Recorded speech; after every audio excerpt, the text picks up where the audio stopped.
Powerful storytelling and important history all come together in American Heart World War I. A Carnegie Hall tribute, this musical brings America's World War I story to life in a way that's never been told before. The show is written and created by historian John Monsky, and he joins me now to tell us more about all this wonderful production. Thank you for being here today, John. I'm great. Thanks for having me on. So tell us what viewers can really expect when watching American Heart World War I. At the heart of it is a story. It's a story of 5 figures in World War I, including Quentin Roosevelt. His father left from Tampa during the Spanish-American War.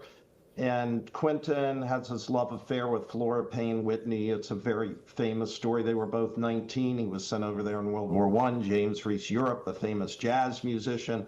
Charles Whittlesey, who Jay Gatsby was really modeled on, at least as a war record. So you have all these figures telling you the story of World War I, and it is a story with a dramatic arc to it and an ending that, at least as it relates to these figures, will surprise you. But at the end, I call this production a willingness of the heart, and it's about the willingness of the United States to step up and do what it always does, which is to do good.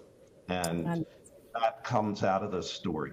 All right, and speaking of Gatsby, we're here in Louisville, which has direct ties to the classic story.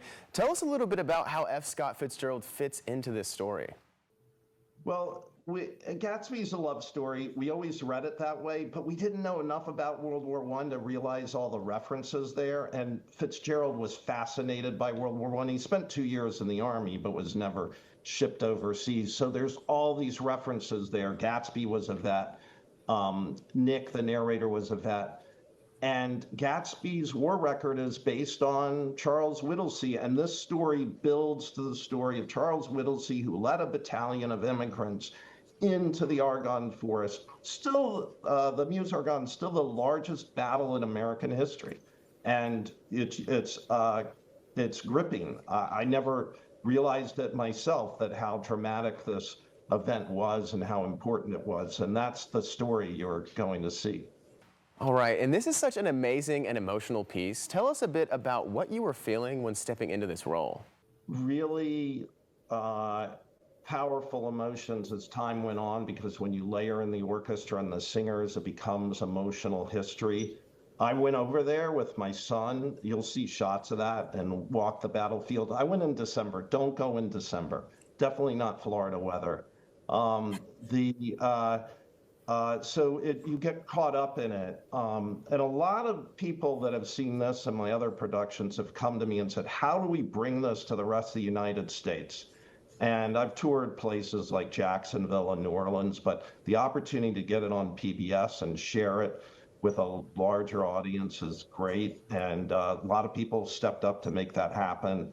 Ken Griffin, who's a Floridian now, helped us with that, and lots of others. There are families of veterans that have helped us, and I think you'll feel that tonight. All right, thank you so much for sharing. American Heart and World War I, a Carnegie Hall tribute, premieres tomorrow on PBS, and I've learned so much just from our brief conversation, so I look forward to learning even more after watching this special. Thank you so much for joining me today. Thank you.